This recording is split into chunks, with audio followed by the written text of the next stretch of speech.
प्यारे बच्चों, नमस्कार। मैं आपका रमेश सर, संस्कृत अध्यापक, मेरे चैनल में आपका हार्दिक स्वागत करता हूं। आज मैं आपके लिए अतुला संस्कृतम कक्षा 8 का षष्ठः पाठः छठवां पाठ भर्तृ हरेः पद्यानि, भर्तृ के पद्य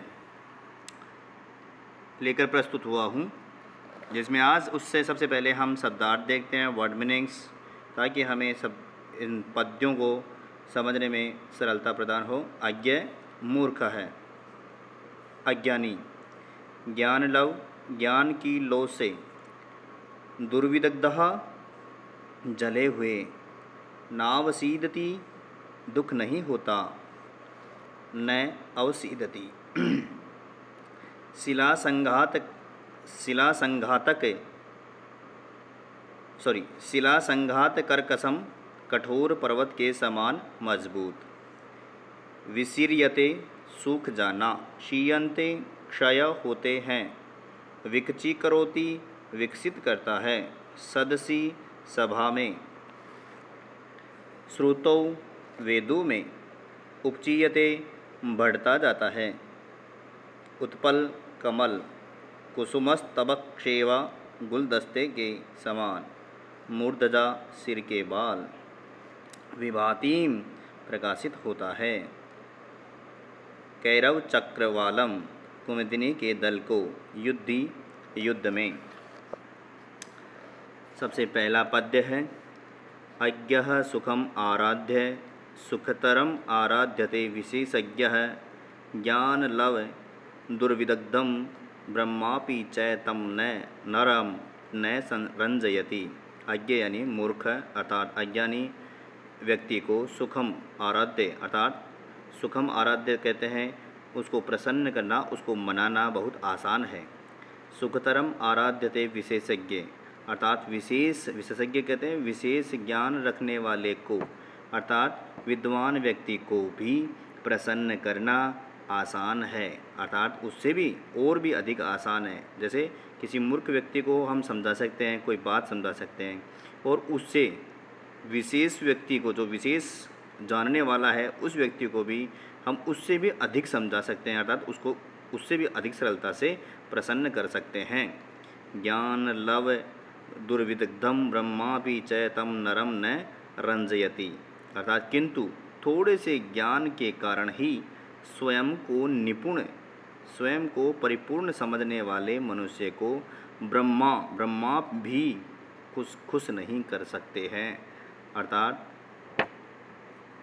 हिंदी में एक कहावत है, इसी का उदाहरण है हिंदी में कि अज्जल गगरी छलकत जाए।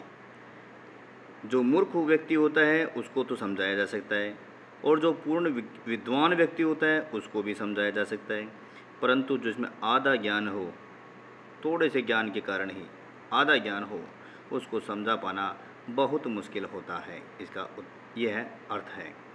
अर्थात एक बार फिर से कि मूर्ख व्यक्ति को अर्थात अज्ञानी व्यक्ति को प्रसन्न करना बहुत आसान है, और विशेष ज्ञान रखने वाले व्यक्ति को प्रसन्न करना उससे भी अधिक आसान है, किंतु थोड़े से ज्ञान के कारण ही स्वयं को निपुण समझने वाले मनुष्य को, निपुण समझने वाले मनुष्य को ब्रह्मा भी खुश नहीं कर सकते हैं। दूसरा, छिन्नो अपि रोहति तरुः, क्षीणो अप्युपचीयते पुनश्चंद्रः, इति विमृशन्तः सन्तः संतप्यन्ते न विलुप्ता लोके। छिन्नो अपि कट जाने पर भी पेड़ पनपता है, अर्थात कट जाने पर भी पेड़ पुनः पनप जाता है, फिर से उगाता है, वृद्धि को प्राप्त करता है। क्षीणो अपि उपचीयते पुनश्चंद्र है, अर्थात कृष्ण पक्ष का जो चंद्रमा होता है वह क्षीण हो जाने पर, घट जाने पर भी बढ़ता है, अर्थात विकास को प्राप्त करता है। इसी प्रकार से इति विमृशन्तः सन्तः संतप्यन्ते, इसी प्रकार से विचार करने वाले सज्जन मनुष्य कभी भी संत्यप्यते न विलुप्तः लोके, अर्थात विचार करने वाले मनुष्य कभी भी सांसारिक बाधाओं से दुखी नहीं होते हैं, इस संसार में दुखी नहीं होते हैं। जैसे कोई पेड़ किसी पेड़ को हम काट लेते हैं तो वो पेड़ वापस से पुनः बढ़ने लग जाता है, और कृष्ण पक्ष का जो चंद्रमा होता है वह घटता हुआ होता है तो वह भी शुक्ल पक्ष में बढ़ने लग जाता है। उसी प्रकार से जो सज्जन व्यक्ति जो हैं, जो मनुष्य करने वाले हैं, विचार करने वाले सज्जन मनुष्य जो होते हैं वो कभी भी सांसारिक बाधाओं से, दुखों से, कष्टों से दुखी नहीं होते हैं। नंबर 3, आलस्यम हि मनुष्याणां शरीरस्थो महारिपुः नास्त्युद्धं समो बंधु कृत्वा यम नावसीदति। आलस्यम ही मनुष्याणाम, कि आलस्य ही मनुष्य के शरीर में रहने वाला, शरीरस्थो महारिपु, शरीर में रहने वाला महान शत्रु है, अर्थात सबसे बड़ा शत्रु है। नास्ति उद्यम समो बंधु, नास्ति उद्यम समो बंधु, कि परिश्रम के समान कोई मित्र नहीं है। कृत्वा यम नावसीदति, क्योंकि परिश्रम करके मनुष्य कभी दुख नहीं पाता है। हो सकता है कि परिश्रम करना किसी को दुख लगता हो, कष्ट होता हो, लेकिन उस कष्ट के बाद में पाने वाले फल का जब प्राप्त होता है तो उस समय हमारे को आनंद की अनुभूति होती है। अर्थात कह सकते हैं हम कि आलस्य ही मनुष्य के शरीर में रहने वाला सबसे बड़ा शत्रु है। परिश्रम के समान कोई मित्र नहीं है, क्योंकि परिश्रम करके मनुष्य कभी दुख नहीं पाता है। संपत्सु महतां चित्तं भवत्युत्पलकोमलम् आपत्सु च महाशैल शिला संघात कर्कशम। संपत्सु महता, संपत्ति प्राप्त होने पर, चित्तम भवत्यु उत्पल कोमलम, जब संपत्ति प्राप्त होने पर महापुरुषों का हृदय कमल के समान कोमल हो जाता है। आपत्सु च महाशैलम शिला संघात कर्कशम, विपत्ति के आने पर चट्टानों के कठोर पर्वत के समान हो जाता है। कौन हो जाता है? मनुष्य। जब संपत्ति प्राप्त होने पर महापुरुषों का जो हृदय होता है ना, महापुरुषों का, संतों का जो हृदय होता है वो कमल के समान कोमल हो जाता है, और जब विपत्ति आती है तो चट्टानों के कठोर पर्वत के समान हो जाता है।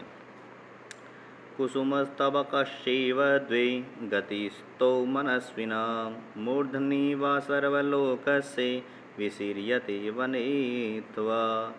कुसुमस्तबकस्यैव, अर्थात फूलों के गुच्छों के समान, गुलदस्ते के समान, फूलों का जो गुच्छा होता है उसके समान। द्वे गति स्तो मनस्विना, दो गति, अर्थात दो प्रकार की गति होती है। किनकी? मनस्वी नाम, मनुष्य जो मनस्वी पुरुष होते हैं, संत जो होते हैं, उन संतों की, उन सद्पुरुषों की, उन पुरुषों की फूलों के गुच्छे के समान ही दो प्रकार की, अर्थात मनस्वी पुरुषों की फूलों के गुच्छे के समान ही दो प्रकार की गति अवस्था होती है। कौन कौन सी होती है? मूर्धनि वा सर्वलोकस्य विशीर्यते वने अथवा, कि वह या तो सबके सिर पर विराजमान रहता है फूल, अथवा वन में ही मुरझा जाता है। कि जैसे फूल होते हैं वो या तो सबके सिरों पर या भगवान को अर्पण हो जाते हैं, या फिर कुछ फूल ऐसे होते हैं जो जंगल में या खेत में या माली के पास ही वहाँ ही मुरझा जाते हैं। इस प्रकार से दो प्रकार की अवस्थाएं होती हैं। नेक्स्ट है, छठा है, श्रोत्रं श्रुतेनैव न कुण्डलेन दानेन पाणिर्न तु कंकणेन विभाति काय करुणापराणां परोपकारेण न चंदनेन। कि श्रोत्रम श्रुतनैव न कुंडलेन, कि कान शास्त्रों से, श्रवण से ही सुशोभित होता है, कि कानों को शास्त्र सुनना ही अच्छा लगता है और उसी से वह कान अच्छे लगते हैं, ना कि कुंडल पहनने से। कानों की शोभा कुंडल पहनने से नहीं होती है, कानों को अच्छा सुनने से ही होती है। दानेन पाणिर्न तु कंकणेन, दान, पाणी यानी हाथ, हाथ की शोभा होती है वो दान करने से सुशोभित होती है, हमेशा दान करना ही चाहिए। कंकणेन, कंकण यानी कंगन आदि धारण करने से नहीं होता है, अर्थात आभूषण वगैरह धारण करने से नहीं होता है। विभाति कायः करुणापराणाम। इसी प्रकार करुणा से पूर्ण लोगों का शरीर परोपकार करने से ही सुशोभित होता है। शरीर जो होता है वह परोपकार करने से ही सुशोभित होता है। परोपकारेण न चंदनेन, परोपकार चंदन का लेप लगाने से नहीं होता है। इस प्रकार से ये बताते हैं कि कानों को हमेशा अच्छा सुनना चाहिए। कानों तभी शोभा होती है, उनका गहना पहनने से नहीं होता है, कुंडल पहनने से नहीं होता है। और दान, हाथ की शोभा दान करने से होती है, कंगन पहनने से नहीं होती है। शरीर की शोभा परोपकार करने से ही होती है, अर्थात चंदन का लेप लगाने से नहीं होती है।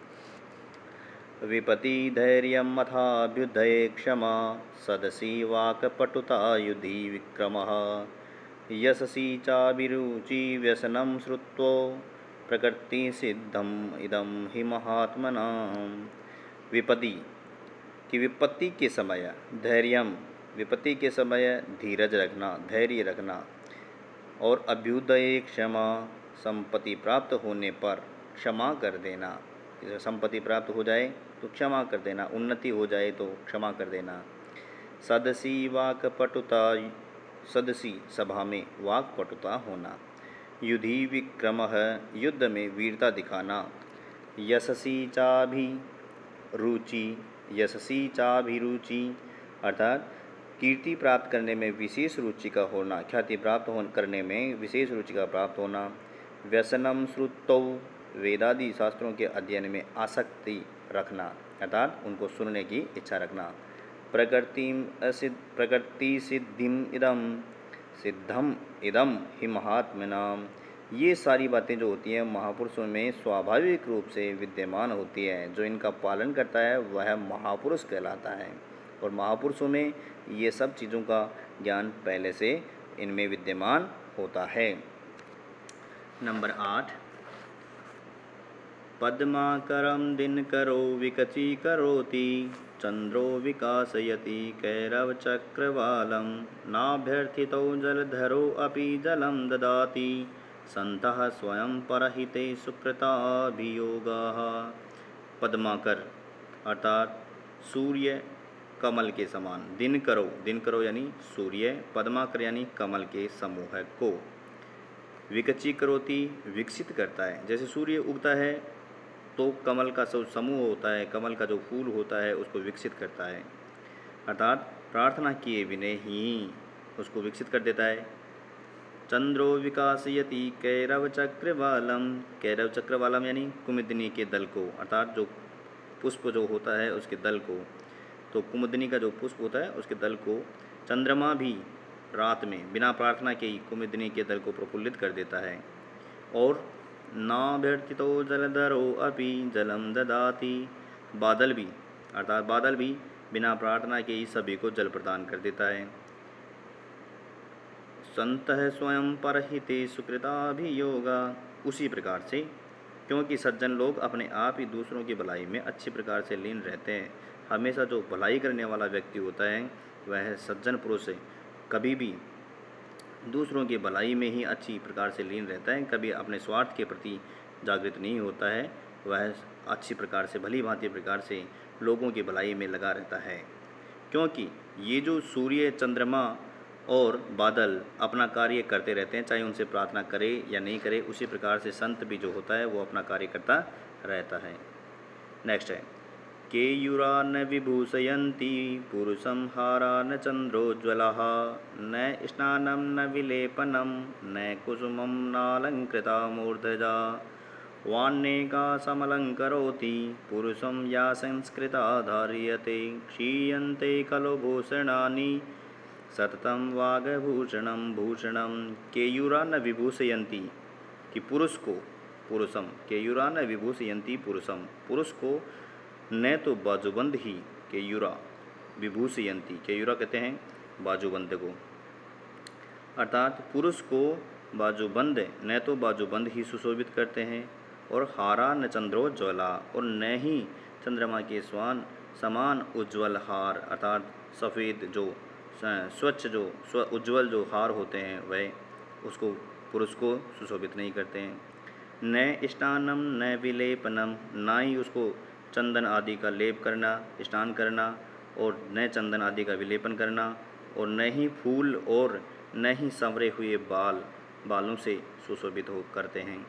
मनुष्य को केवल वाण्य का समलंकृति पुरुषम, मनुष्य को केवल वाणी ही भली भांति विभूषित करती है, अर्थात जिसके स्वरों में ही मधुरता हो उसको अलंकृत करने वाले आभूषणों की कोई आवश्यकता नहीं होती है। या संस्कृता धार्यते, या जो संस्कार व्याकरण आदि दृष्टि से शुद्ध करके धारण की जाती है वो व्याकरण जानता हो।